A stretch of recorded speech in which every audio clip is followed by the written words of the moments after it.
ጽድቅ በምን ኃጢአት ይቅር የሚልበት ግለሰቦችን ከቅጣት ነፃ የሚያደርግበት ማለት በሕግ ተጠያቂ እንዳይሆኑ የሚያደርግበት ብሎ የሚያውጅበትን እውነታ የሚያስረዳ የክርስትና ዋነኛ መሰረታዊ ትምህርት ነው። እግዚአብሔር ምን ብሎ የሚያውጅበት አማኙን ሰው ጻድቅ ነው ወይም ራይቸስ ነው ምንም በደል አላገኘውበትም ወንጀል የሚባል ነገር አላገኘውበትም ሰው ቢንጫጫም ልዩ ፍጥረት ኃይላት ከፍታ ዝቅታ መላእክት ሃይማኖቶች ቢንጫጩም እንግዲህ እግዚአብሔር ያጸደቀውን ማን ይኮንነዋል ማን ይከሰዋል ተብሎ የተበየነውን ብያኔ የሚያስተምር ትምህርት የመጽደቅ ትምህርት ወይንም ደግሞ ዘ ዶክትሪን ኦፍ ጀስቲፊኬሽን አማኞች በራሳቸው በጎ ስራ ላይ ተመስርተው ሳይሆን በእምነት የሚቀበሉት የክርስቶስ ጽድቅን የሚያስረዳ ትምህርት ነው። ይሄ ያው ታውቃላችሁ ሁሉም ኃጢአት ሰርቷል የእግዚአብሔር ክብር ጎድሎታል። ግን እግዚአብሔር እንዴት ነው ጻድቃን ናቸው ምንም እንከን የለባቸውም ያለው ሲባል አማኞቹ የነሱ ጽድቅ ሳይሆን በእነርሱ ላይ የተቆጠረው የክርስቶስ የሆነው ጽድቅ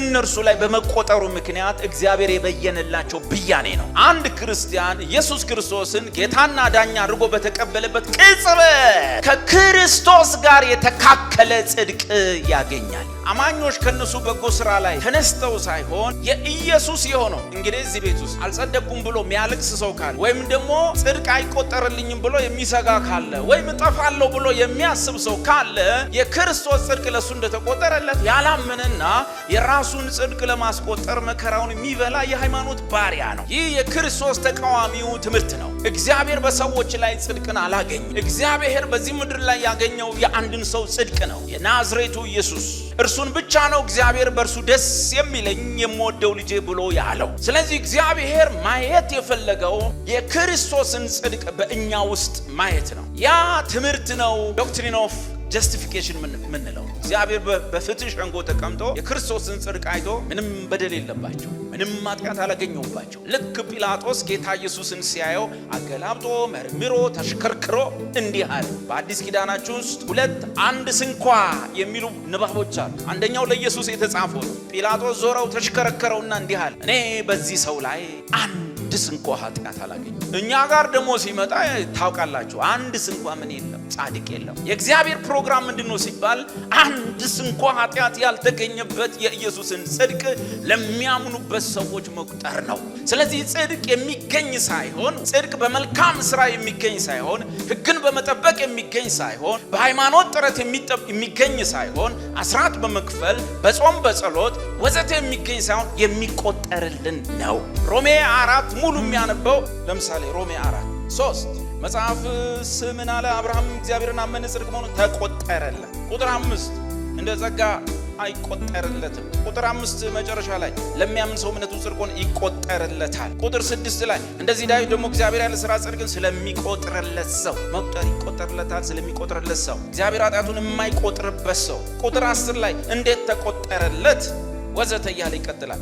መጨረሻ ሲዘጋው ምን አለ? ነገር ግን ተቆጠረለት የሚለው ቃል ለእርሱ ብቻ የተጻፈ አይደለም ለአብርሃም ማለት ነው። ነገር ግን ለእኛም ነው እንጂ ስለ በደላችን አልፎ የሰጠውን እኛን ስለ ማጽደቅ የተነሳውን ጌታችን ኢየሱስን ከሙታን ባስነሳው ለምናምን ለእኛ ይቆጠርልን ዘንድ አለው። ጽድቅ የሚባል ወሬ ስናወራ የምናስቆጥረው ሳይሆን ምን ይሆነልን ነው? የተቆጠረልን ነው። ለዛ መቆጠር እኔ ዋጋ አልከፍልም፣ ዋጋ ተከፍሏል። ስለ በደሌ የሞተ እኔን ስለ ማጽደቅ የተነሳውን እኔሳ በማመን የተቀበልኩት የእርሱ የተቆጠረልኝ ጽድቅ ነው ያለኝ። በራሳቸው በጎ ስራ ላይ አማኞች ተመስርተው ሳይሆን በክርስቶስ ጽድቅ ለነሱ የተቆጠረበት ትምህርት ነው። የመጽደቅ ትምህርት እንዴት ነው የምንጸድቀው ብዬ የትምህርት ርዕስ ከፍቼልህ ወገኖቼ፣ ለመጽደቅ መበርታት አለብን፣ መጾም አለብን፣ መትጋት አለብን ካል ይሄ ኦርዶ ሶሊቲስ የሚባለውን የደህንነት ቅደም ተከተል ፊቱን ከኋላ ማድረግ፣ መጽደቅን ሳይማሩ መቀደስን ማስተማር፣ የፊት ለፊቱን ወደ ኋላ ማድረግ፣ ትልቅ ከስክስ ጫማ ካረጉ በኋላ ሱሪ ለማድረግ መሞከር። መጀመሪያ ከስክሱን ታረጋለህ፣ ከዛ በኋላ ሱሪ አድርግበት። አይሆንም። መጀመሪያ ሱሪውን ታረጋለህ፣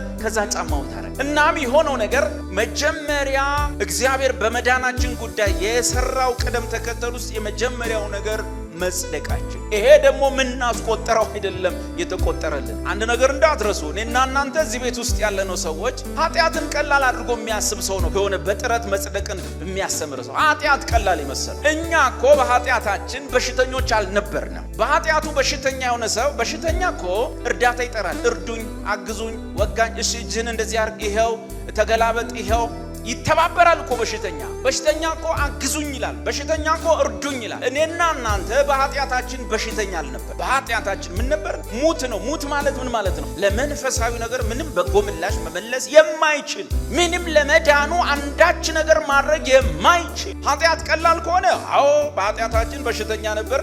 እግዚአብሔር እርዳኝ፣ ጾሜልሃለሁ፣ ትንሽ እየሞከርኩ ነው፣ ለድሃም ሰጥቻለሁ፣ ከፓስተሩም ጋር አብሬ ፎቶ ተነስቻለሁ፣ አስራትም ከፍያለሁ፣ ስለዚህ እግዚአብሔር ሆይ ምድን አይመስልም ይባላል። ግን እኔ እናንተ የኃጢአት በሽተኞች የኃጢአት በሽታ የለውም። የኃጢአት ውጤት ምንድነው? ሞት ነው። በኃጢአታችን ሙታን ነበር። ሙት የሆነ ሰው ሌላ አካል መጥቶ ካላስነሳው በቀር ሄልፕ ብሎ እንኳን መጮህ አይችልም። እርዳታ መጥራት እንኳን አይችልም። እስቲ ላውጣህ ተብሎ እጁ አያዝም ጉድጓድ እንደገባ ሰው የሞተ ሰው የሞተ። ስለዚህ ለአብ ክብር ማን ሕያው ሆኖ ተገኝቷል? ልጁ ክርስቶስ ሕያው ሆኖ ተገኝቷል። ኢየሱስ በመስቀል ላይ በሰራው ስራ እግዚአብሔር ኃጢአትን ይቅር የሚልበት ግለሰቦችን ከቅጣት ነፃ የሚያደርግበትና እንደ ጻድቅ የሚቀበልበት የፍርድ ስራ ወይም የፍርድ ብያኔ ነው። የመጽደቅ ትምህርት በጳውሎስ ትምህርት ውስጥ ወይም በኢየሱስ ትምህርት በሐዋርያት ትምህርት ውስጥ ኢየሱስ በመስቀል ላይ በሰራው ስራ እግዚአብሔር የሰዎችን ኃጢአት ይቅር የሚልበት ግለሰቦችን ከቅጣት ነፃ የሚያደርግበት ማለት በሕግ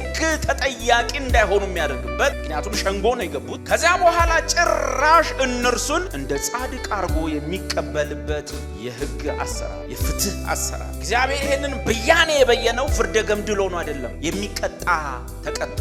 በዚህ ኃጢአት ምክንያት የተቀጣ ስላለ ውጤት ሊመጣ ይገባዋል። እሱ ተቀጥቶ ውጤቱ እኛ ጋር ካልደረሰ ተርፍ የለውም። እኔ ድሮ በነበርኩበት ስፍራ ላይ አንድ መጽሐፍ አለ። የኢየሱስ ክርስቶስን መከራ በስማም ሰምተን አይተን ማናቀው ጺሙ ስንት ጊዜ እንደተነጨ መጽሐፉ ይናገራል። ከማታ ምሽት ከተያዘበት እስከ ቀራንዮ ስንት ጊዜ እንደወደቀ ግብረ ሕማማት የሚባል መጽሐፍ ይናገራል። ስንት ጊዜ እንደወደቀ ታውል ቆዳው ስንቴ እንደተበሳ ሚስማሮቹ ስንቴ እንደገቡበት ረማዓት አይነት ነገር ነው። ሰምታችሁ ማታውቁት ነገር ነው። ዘግናኝ ነገር። እሱም መጽሐፍ ግን ማደንቀው ለምንድነው ታውቃለህ? መጨረሻው ላይ ይሄ አርብ ቀን ነው የሚነበበው። በጣም አስፈሪና ዘግናኝ የሆነ መከራ ጌታ ላይ እንደደረሰ ይዘረዝርና እሱ መጽሐፍ መጨረሻው ላይ ግን በዚህ ምክንያት ዓለም ዳነ፣ በዚህ ምክንያት ድነናል ይላል። ኢየሱስ ላይ የተበየነ ብይናል፣ የተፈረደበት ፍርድ አለ። ኢየሱስ ሞትን አልፈራም፣ ግን በዚያ ሰዓት ላይ የሚቀበላትን ጽዋኛ እናቃል። ያቺ ጽዋ አባቱ ከእርሱ ፊቱን እንዲያዞር የምታደርግ ነው። የኃጢአትን ዕዳ በሙሉ ነው ያመጣበት። ኢየሱስ ለመሞት አልፈራም። ልሄድ ልገደል ይገባኛል፣ ልሰቀል ይገባኛል፣ በሶስተኛው ቀን እነሳለሁ። ጴጥሮስ መጥቶ ጌታ ሆይ አሁንብህ ሂድ አንተ ሰይጣን፣ የሰውን እንጂ እግዚአብሔርን አታውቅም። ታዲያ ለምንድን ነው በዛ ሰዓት ላይ አባቱ ብቻ ልጅ ጽዋ ከኔ ይደለም? ምክንያቱም አባቱ የዓለምን ሁሉ ኃጢአት አሳየው። ከዚህ ቅዱስ ሰውነት ጋር ከዚህ ቅዱስ ባህሪ ጋር የሚመጣው ነገር አብሮ ሄደ። የኔና ያንተ አሳፋሪ ታሪክ ሁሉ ዘግናኝ ታሪክ ሁሉ የተደበቀው የተሰወረ ሁሉ የኔና ያንተ አይደለም፣ የዓለም ሰው ሁሉ ኃጢአት ይሄ ቅዱስ ሰውነት ላይ ይሄ ኃጢአት አድርጎ ከባህሪው ጋር ኃጢአት የማይሄድ እሱ አባቱ አሳየው። ያችን ሲወስዳት አባቱ ይተወዋል። የሰው ስድብ አልዘገነነው፣ የሰው ጩኸት አልዘገነነው፣ የወታደሮች ሁካታ አልዘገነነው፣ አላስፈራው። ኢየሱስ ከባዱ ነገር በአባቱ መተው። ለዚህ ነው መስቀል ላይ ብዙ ነገር ሲሆን ለምን ተውከኝ ብሎ የጠየቀው ግን አባቱ። ይሄ እንደዚህ ሆነ። አብ ኢየሱስ ላይ ፍርድን ሁሉ እንዲመጣ ካረገ ለገዛ ልጁ ያራራ እግዚአብሔር አሳልፎ ከሰጠው ውጤት አለው ማለት። የኛ ኃጢአት ከሆነ እርሱን እንደዛ ያደረገው የሱ ጽድቅ እኛ ጋር መጥቷል ማለት ነው። ያ ነው መጽደቅ የሚባል። የለም ማንም ሰው የራስ ጽድቅ እንዲህ ሶስት ብለህ የምትቆጥረው ጽድቅ የለም። የእግዚአብሔርን ዙፋን፣ የእግዚአብሔርን ፍትህ፣ የእግዚአብሔርን ሸንጎ የሚመጥን ጽድቅ የሰው ልጅ ሊያመጣ ያንን መኖር የቻለ ናዝሬቱ ኢየሱስ። ስለዚህ እግዚአብሔር በኢየሱስ መከራ፣ በኢየሱስ ስቃይ፣ በኢየሱስ የመስቀል ስራ ኃጢአተኛውን ይቅር ያለበት እንደገና ደግሞ የኢየሱስን ጽድቅ ለሰውየው ቆጥሮ ሰውየውን እንደ ጻድቅ የቆጠረበት የፍርድ ስራ ብያኔ። ይህ ብያኔ ነፃ ስጦታ በምንም ነገር አታመጡ። በደለኛ አይደለም ተብሎና አንድ ክርስቲያን የክርስቶስ ጽድቅ በአማኙ ላይ የተቆጠረበት የአንድ ጊዜ ብያኔ። እችን በደንብ ያዙ፣ በኋላ ስለምንደግማት። መጽደቅ ወይም ጀስቲፊኬሽን ምንድነው ሲባል አንድ አማኝ በደለኛ አይደለም ተብሎ የክርስቶስ ጽድቅ ስለተቆጠረለት ጻድቅ ብቻ ነው ተብሎ የተበየነለት የአንድ ጊዜ ብያኔ በየጊዜው የሚበየን ብያኔ አይደለም። ወይም ደግሞ አማኙ ያንን ነገር ለማምጣት በየጊዜው የሚያደርገው ነገር አይደለም። እያደገ የሚመጣ ጽድቅ አይደለም። ወይም ደግሞ እየተሻሻለ በጾምና በጸሎት እየጠነከረ በባይብል ጥናት እየታደሰ የሚመጣ ጽድቅ አይደለም። ይሄ ብያኔ ነው። እነዚህን ሁሉ መልካም ነገሮች ከማድረጋችን በፊት እግዚአብሔር በልጁ ስለተማመነ የልጁ ጽድቅ ዓለምን ማዳን እንደሚችል ስላወቀ ስለሚያምን እግዚአብሔር አንድ ጊዜ የበየነው ብያኔ ነው። እኔ አሁን ይሄንን ሳስተምር ጽድቄ ይጨምራል፣ ተቃውሙኝ አይጨምርም። መጽሐፍ ቅዱስ ማጥናት ከብዶኝ ሳፋሽግ እየጸለይኩ ያለ እንቅልፍ በዛው ይዞኝ ሲሄድ ጽድቄ ምን አይልም፣ አይቀንስም። ለምን? የተሰጠኝ የማን ጽድቅ ነው? የክርስቶስ ጽድቅ ነው። በደለኛ አይደለም ተብሎና የክርስቶስ ጽድቅ በአማኙ ላይ ተቆጠረበት። ያችን እንዳትረሱ። የስንት ጊዜ ብያኔ ነው? የአንድ ጊዜ ብያኔ፣ ቅጽበታዊ ብያኔ። አንድ ጊዜ ተወሰነ። ሰውየው ባመነ ሰዓት በዛው ሰዓት ላይ የተወሰነለት ነው። ቅጽበታዊ ነው። በእምነት መጽደቅ ቁልፍ ገጽታዎች።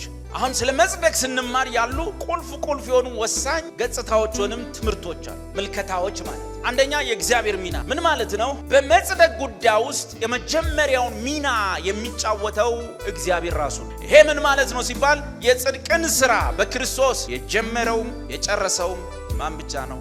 እግዚአብሔር ብቻ። ክርስቶስ ለኃጢአታችን እንዲሞት እግዚአብሔርን ያማከረ ማለት ነው።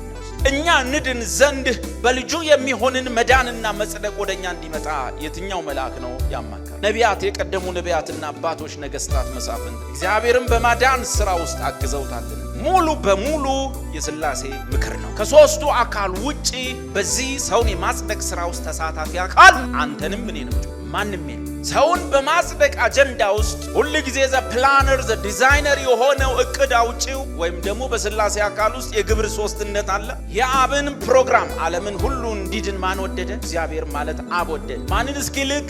ልጁን እስኪልክ። ምክንያቱም በሥላሴ አካል ውስጥ ሁሉም ነገር የሚፈጸምበት ኤጀንት ማን ነው? ወልድ ነው። የአብን የፍጥረት ስዕል ይሁን ብሎ የተናገረው ቃል ማለት ነው። እግዚአብሔር ዓለማትን በፈጠረበት በልጁ ተናገረን እንደሚል ማለት በሥላሴ አካል ውስጥ መንፈስ ቅዱስ ያ ነገር ወደ መታየት እንዲመጣ ወደ መከሰት እንደሚመጣ የሚሰራ ዋናው ሰራተኛ ወይም ሪቪለር ገላጭ ነው። እዚህ የዓለምን ስዕል የምናየውን በጣም ውብ ነገር በሙሉ የአብ ዕውቀት ነው። ያቺ የአብ ዕውቀት የወልድና የመንፈስ ቅዱስ ዕውቀታቸው ነች። ወልድ ተናገረው ይሁን፣ ይሰብሰብ፣ ይገለጥ አለ። መንፈስ ቅዱስ በሆች ላይ ሰፎ ይገልጠው፣ ይከፍተው፣ ይሰራው ነበር። መንፈስን ትልካለ ይፈጠሩማል። በቤዞ ስራም ላይ እንደዚሁ ነው። እግዚአብሔር ዓለሙን ሁሉ እንዲድን ወደደ። ነገር ግን የአብን ፕሮግራም የሚሰራ መልአክ የለም፣ ነቢይም ሰውም የለም። የሥላሴ ምክር ነች እጅ። ስለዚህ እግዚአብሔር የግድ ማንን? አንድያ ልጁን እስኪሰጥ ድረስ ነው ዓለሙን። ነገር ግን ወልድን ማን ይግለጠው? ወንድ አላውቅም ስትል መንፈስ ይመጣል ተባለ። የሉል ኃይል ይጸልልሻል፣ ይጋርድሻል። ካንቺ የሚወለደው ቅዱስ የእግዚአብሔር ልጅ ተብሎ ይጠራል። መንፈስ ቅዱስ አዳኙን ገለጠው። በሚታይ በሚዳሰስ መልክ መጣ። በመጨረሻውም ዘመን እንዲሁ ነው። ያችን የፍርድ ቀን አብ ያውቃታል። ግን በዚያች ቀን ላይ ማን ለፍርድ ይመጣል? ወልድ ለፍርድ ይመጣል። መጽሐፍ ምን ይላል? አብ ፍርድን ሁሉ ለወልድ ሰጠው እንጂ አብ በአንድ ሰው እንኳ አይፈርድም እንደሚል እና ያን ቀን እሱ ከፊቱ እሳት ይነዳል። በመንፈስ ቅዱስ ኃይል ኢየሱስ ይፈርዳል፣ ያደርጋል። እንዲሁ በዚህ ጉዳይ ላይም በመጽደቅ ጉዳይ ላይም ሥላሴ ብቻ ነው ያለው። ኢየሱስ ሐዋርያቱን ተከተሉኝ ያለበት ቦታ የሆነ ቦታ ጋር ሲደርስ ደግሞ ተመለሱ ያለበት ቦታ ተከተሉኝ ያለው ወንጌል እንዲሰብኩ ወንጌል እንዲማሩ ነበረ። የመጨረሻው የመስቀል ሰዓት ሲደርስ ግን እናንተ ሁላችሁ አሁን ትታችሁኝ ትሄዳላችሁ። ጴጥሮስ ግን እንዲህ ጌታ ሆይ ሁሉ እንኳን ቢተውን ያልከው እቺ የማዳን ስራ ላይ የቤዞ ስራ ላይ ሥላሴ በመከረው ሰውን የማጽደቅ ኃጢአት ላይ እግዚአብሔር በመፍረድ ስራ ላይ ሰው እንዲሳተፍ አልፈለገም። ጴጥሮስ ግን ካልገባውበት አለ እኔም እንደው እስከ መጨረሻው ነው። ጴጥሮስ ዶሮ ሳይጮህ ነው የምትክደኝ። እኔ የምጠጣትን ጽዋ ባጭሩ ልትጠጣት አትችልም። ይሄ የኛ ምክር ነው፣ የአብ የወልድ መንፈስ ቅዱስ ምክር ነው። ለዚህ ሁለት ሰዎች ትልቅ ጥፋት አጥፍተዋል። ጴጥሮስ እኔም በዚህ ጉዳይ ላይ መሳተፍ አለብኝ አለ። ፍጻሜው ገረድ ፊት ካለ። ይሁዳ ኢየሱስ ብቻ ሊጠጣው በሚገባው ጽዋና ወጭት ውስጥ እጁን ሰደደ፣ ሄዶ ታንቆመው። ዛሬም እንዲሁ ነው። በኢየሱስ የማዳን ስራ ሥላሴ በመከረው የደህንነት ስራ ውስጥ አብና ወልድ መንፈስ ቅዱስ የሚያውቁት ምክር እንጂ ሐሳብ እንጂ ያለው የሰው ተሳትፎ የሰው እጅ የለበት። የሚሻለው ይህንን የሚፈጽመው የአብን ፈቃድ ወልድ ነውና ይፈጽመው ብለህ ዞር ማለት ነው። በኋላ መጥቷል ሂዱ ያላቸው ነው። ቆይ ወታደሮች ሊይዙ ሲመጡ ኢየሱስ ምን አለ? ማንን ነው የምትፈልጉት? የናዝሬቱ ኢየሱስ እኔ ነኝ። እነዚህን ተዋቸው። ለምን? በዚህ ስራ ውስጥ እጃቸው ይህ የሥላሴ ምክር በመጽደቅ ሥራ ውስጥ እጅን ለማስገባት ስትሞክር ወይ ይሁዳን ወይ ገረድ ፊት የሚክደው ጴጥሮስ ነው። በዚህ ሥራ ውስጥ ያለው እግዚአብሔር ብቻ ነው። የእግዚአብሔር ሚና ነው ቀዳሚ። የጽድቅን ሥራ ፕሮግራሙ፣ ዕውቀቱ፣ እቅዱ፣ ተግባሩ በሥላሴ ተፈጸመ። የእግዚአብሔር ሚና የጽድቅን ሥራ የጀመረውና የሚፈጸመው እግዚአብሔር ነው። የጽድቅ መሰረት አሁን የምንማረው ትምህርት የጽድቃችን መሰረት በሰው ጥረት በትጋት ወይም በመልካም ሥራ የሚገኝ ሳይሆን በተጠናቀቀው በኢየሱስ ክርስቶስ ሥራ ላይ የተመሰረተ የእግዚአብሔር ነፃ ስጦታ። የጽድቅ መሰረቱ በእኛ መልካም ሥራ ላይ የተመሰረተ ሳይሆን እችን ቃል ያዙ፣ የሥነ መለኮት ቃል ስለሆነች የተጠናቀቀ የኢየሱስ ክርስቶስ የመስቀል ላይ ሥራ the finished work of Jesus Christ on the cross, the finished work። ይሄን የምንጠቀምበት ምክንያት በሌላ ክርስቲያንደም ወይም አፋዊ ክርስትና ዘንድ the finished ብሎ ነገር የለም ስለሚል የወንጌል ሃይማኖት ከካቶሊክ ሲመጣ ነው የኢየሱስ ክርስቶስ ሥራ the finished work of Jesus Christ የተጠናቀቀ ነው። ቅድም አንድ ወንድሜ ቴቴሌስታይ የሚለው ቃል ማለት የተፈጸመ የተጠናቀቀ ከዕዳም አንፃር ተጠናቋል፣ ከድልም አንፃር ድል ነስተናል። የተጠናቀቀ ሥራን በሌላው ዓለም ይሄ ቀላል ትምህርት ነው። ሰንበት ትምህርት ላይ ነው የሚማር። እንደ ከባድ ተደርጎኛ ሀገር ላይ አልዳንም እንዴ ድነናል እንዴ እንጠፋለን እንዴ አንጠፋም እንዴ በጣም ያሳዝናል። ወንድም ሳሚ ቱራ ጥሩ አንድ የተናገረው ትምህርት አለ። እጠፋለሁ እያሉ በክርስትና ውስጥ የመኖርን ያህል አስፈሪ ነገር የለም። ሰዎችንም ትጠፋለህ እያሉ የማስፈራራትን ያህል አስፈሪ ነገር የለም። ማለት ሰው ጠፋለሁ ያለ መኖር ከጀመረ አለቀ። ምን ተስፋ አለ? በሰው ጥረት በትጋት ወይም በመልካም ሥራ የሚገኝ ሳይሆን the finished work of Jesus Christ on the cross በመስቀል ላይ ኢየሱስ በጨረሰው ባጭሩ ኢየሱስ ፈጽሟል። ምናችንን መዳናችንን መጽደቃችን። መጽሐፍ ቅዱስ እንዲህ ይላል፣ እናንተ በክርስቶስ ኢየሱስ ሆናችሁ ተፈጽማችኋል ይላል። ተፈጽማችኋል you are complete በክርስቶስ ኢየሱስ ሆናችሁ ተፈጽማችኋል። የተፈጸመ ነገር ማለት የምትቀጥለው ነገር የለም ማለት፣ የምትጨርስበት የምትሞላበት ነገር የለም ማለት። ስለዚህ የጽድቃችን መሰረት የኛ መልካም ሥራ ሳይሆን በተጠናቀቀው የክርስቶስ ሥራ ላይ የተመሰረተ ነው። የክርስቶስ ሚና በመጽደቃችን ውስጥ ምንድነው? እርሱ በዚህ ምድር ላይ ሲኖር ፍጹም በመኖር በጽድቅ ነው፣ በመታዘዝ ነው። መታዘዝን ተማረ ተብሎ እንደጻፈ አዛዡ መታዘዝን ተማረ። የኢየሱስ ክርስቶስ የ33 ዓመት የጽድቅ ኑሮ እኛ ጸድቀናል ብለን ለምናወራው ነገር ዋነኛው መሰረት የክርስቶስ ሚና የጽድቃችን ምክንያት ሮሜ 5 ማለት ብዙ ሰው ግን ሮሜ 5 ላይ ሁለተኛው አዳም ወይም ዘላስት አዳም ነው። በርግጥ የመጨረሻው አዳም ሶስተኛ ስለማይ ዘ ሰከንድ አዳም ከምን ዘላስት አዳም ሁለተኛው አዳም በእኛ ወይም ኋለኛው አዳም ወይም ደግሞ የመጨረሻው አዳም ክርስቶስ እዚህ ምድር ላይ መጥቶ ከቀደመው አዳም ኃጢአት ጋር ባላንስ ያደረገ ጽድቅ የኖረ ነው የሚመስለው። ያኛው በደለ፣ ይሄኛው ደግሞ ጽድቅን ሰራ፣ እኩል ሚዛን ማለት። ይሄን በምን ታውቃላችሁ? ክርስቶስ መጥቶ አዳም ወደ ነበረበት ክብሩ መለሰን ስለሚሉ ሰው አዳም ወደ ነበረበት ለምሳሌ አዳምን ማቀው በምድር ላይ በስተምስራቅ በተተከለ አትክልት ስፍራ እንደኖረ ነው ማቀው። በእግዚአብሔር ቀኝ እንደተቀመጠ አላውቅም። አዳም የእግዚአብሔር የፍጥረት ልጅነት እንጂ ያለው የውርስ ልጅነት እንዳለው አለ። ቤት በኩል ማለት ምኑንም ያስቀናው እውነት እላችኋለሁ በአዳም በመጀመሪያው አዳም የሚገኘው ሕይወት እግዚአብሔር የሚደሰትበት ቢሆን ኖሮ ውድቀትም አይመጣም፣ መሲህም አይላክም። እግዚአብሔር የሚበልጠውን ነገር ነው ዓለም ሳይፈጠር አስቀድሞ ያየው። እግዚአብሔር አዳም ከወደቀ በኋላ ያወጣው እቅድና ፕላን የለው። ዓለም ሳይፈጠር አስቀድሞ በእግዚአብሔር ዕውቀት ውስጥ የታወቀች ነች። በክርስቶስ የመጣው በፊተኛው አዳም እንደመጣው መጠኑ እንደዚያው አይደለም። ሮሜ 5 በፊተኛው በአንድ ሰው ምክንያት እንደመጣው የበደል መጠን ውጤቱ ማለት ነው። በዚህኛው አዳም በሁለተኛው ሰው በክርስቶስ መታዘዝ የመጣው መጠኑ አንድ አይደለም።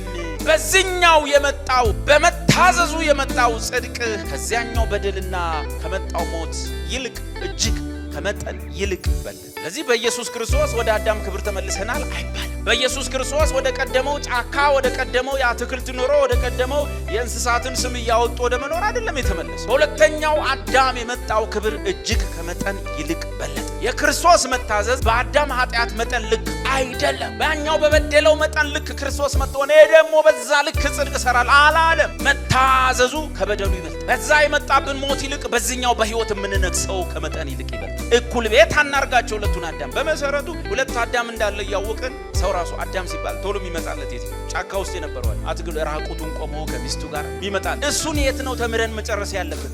ሰንደይ ስኩል ሰንበት ትምህርት ላይ ልጆችዬ አዳም የሚባል ነበረ፣ ራቁቱን ነበሩ፣ ጫካ በስጋውስ ነበሩ አቡ መጣ የሚለውን እዛ ጋር እንገላለን። ዘፍጥረት ሐሳብ ነውና እዛ ጋር እንገላለን። ቤተ ክርስቲያን የሁለተኛው አዳም ሰባኪ ነች። በሁለተኛው አዳም የመጣው ግን ከመጠን ይልቅ ይበልጣል። ደስ ይበላችሁ ሲባል እስካሁን ሰው አዳም ሲባል ጣጣውና መዘዙ ነው ይመጣል።